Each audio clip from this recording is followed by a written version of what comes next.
السلام علیکم ورحمۃ اللہ وبرکاتہ۔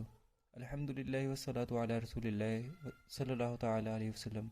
بعد از حمد و ثنا اپنی ویڈیو کا آغاز کرتے ہیں جی۔ آج ہماری ویڈیو کا ٹاپک ہے نماز۔ نماز دین کا ستون ہے اور ہر مسلمان عاقل بالغ پر فرض کی گئی ہے۔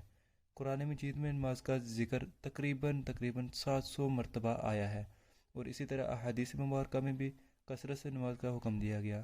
لیکن اتنی امپورٹنس ہونے کے باوجود ہمیں نماز کی اہمیت کا نہیں پتہ۔ امپورٹنس ہے اس کی، لیکن ہمیں معلوم نہیں، اور جن کو معلوم ہے کہ نماز کتنی اہم ہے اور وہ پڑھتے بھی ہیں، لیکن ان میں سے بھی اکثر لوگ وہ ہیں جو صحیح طریقے سے نہیں پڑھتے، جنہوں نے اس کی پراپر تعلیمات نہیں لی۔ تو اسی وجہ سے ہم نے عہد کیا ہے کہ ویڈیوز آئیں گی اور نماز کا طریقہ سکھایا جائے گا۔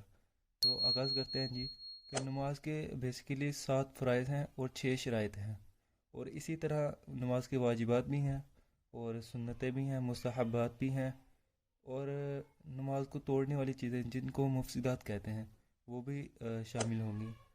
تو ہم اس طرح لے کے چلیں گے کہ آپ کو بھی آسانی ہو اور ہمیں بھی آسانی ہو۔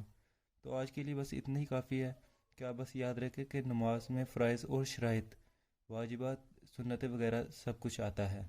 آپ ان چیزوں کو یاد رکھیں۔ انشاءاللہ نیکسٹ ویڈیو میں ہم شرائط سے شروع کریں گے، اور پھر انشاءاللہ سیکھیں گے ہم نماز۔